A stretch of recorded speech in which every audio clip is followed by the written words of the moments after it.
Welcome to Lesson 14 of our course on Philippine indigenous communities. Last meeting, we dealt with the common issues on indigenous knowledge systems and practices. This time, we will focus on two other issues, that is integration and safeguarding. Indigenous knowledge systems and practices are not only cultural expressions. They are living systems of innovation that offer alternatives to mainstream development models. So this lesson addresses one, the challenges of intellectual property rights for IKSPs, strategies for integrating IKSPs in agriculture, health, and environmental governance, and the importance of safeguarding IKSPs for sustainable development and cultural resilience.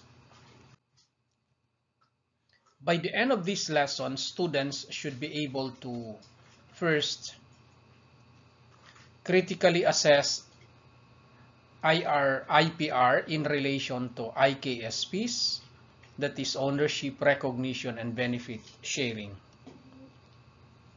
Number two, propose integration strategies for IKSPs in key development sectors.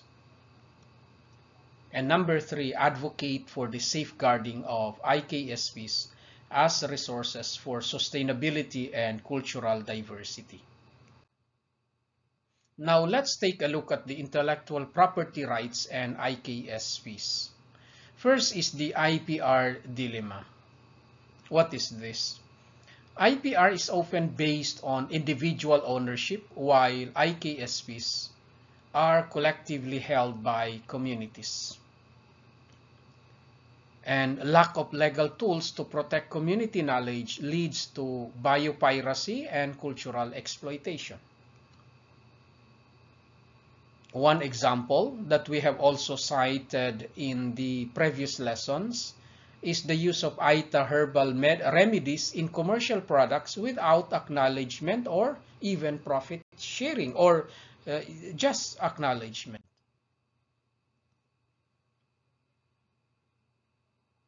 Another is issues on ownership, recognition, and benefit sharing. Indigenous communities rarely gain economic benefits from commercial use of their knowledge.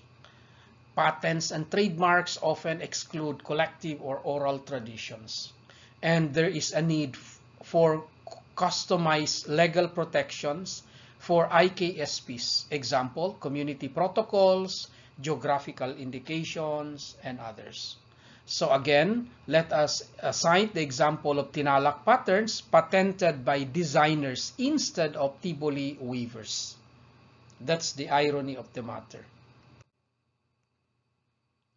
Now, let's take a look at how IKSPs can be integrated in key sectors. First, agriculture.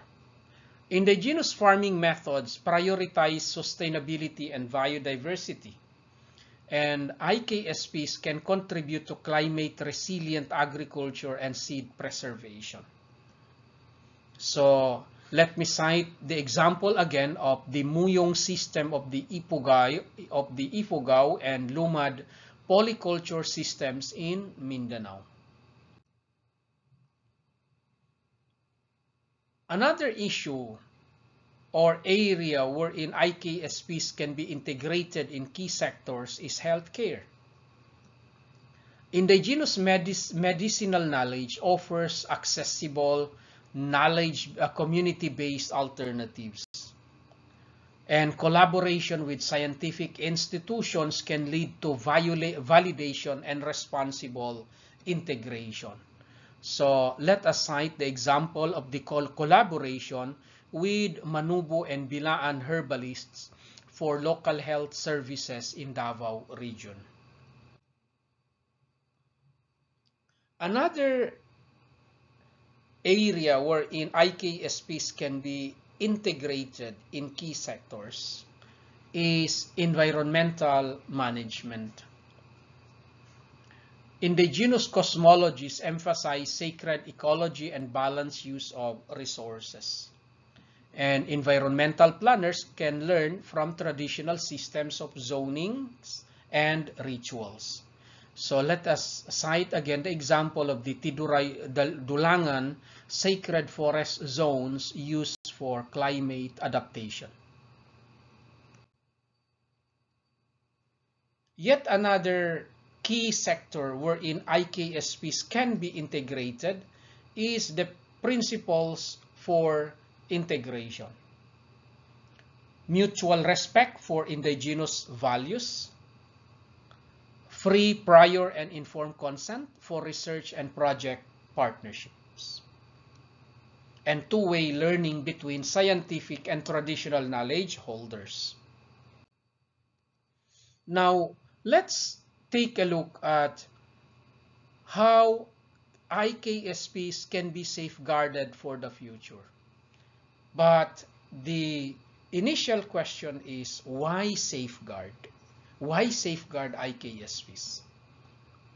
Because IKSPs are key to sustainable development, especially in climate, food, and health crisis. Because they uphold cultural diversity in a rapidly homogenizing world. They embody community wisdom built over generations. Example, UNESCO inscription of the Hudhud chants not only preserve an oral tradition but also revitalized community pride. So in conclusion, let me say that IKSPs must be protected not just from harm but also for contribution. When done with respect, collaboration, and community control, integrating IKSPs into mainstream systems can benefit both indigenous and non-indigenous societies. Let us not forget that intellectual property laws must evolve to recognize communal rights. Second, IKSPs must be integrated ethically in agriculture, health, and the environment. Number three, safeguarding IKSPs ensures we protect not just heritage but hope for resilient, inclusive development. So, in closing, let me reiterate that to integrate IKSPs is to build bridges between worlds, where ancestral wisdom meets the needs of tomorrow. So, for further exploration of these two other issues on IKSPs, related references are here provided for you to consult if ever you delve into these two issues about IKSPs. So that's the end of our lesson, and not only that, since it is the concluding lesson, this is also the conclusion of our course. So thank you, and hopefully we will see you again in another course. Thank you.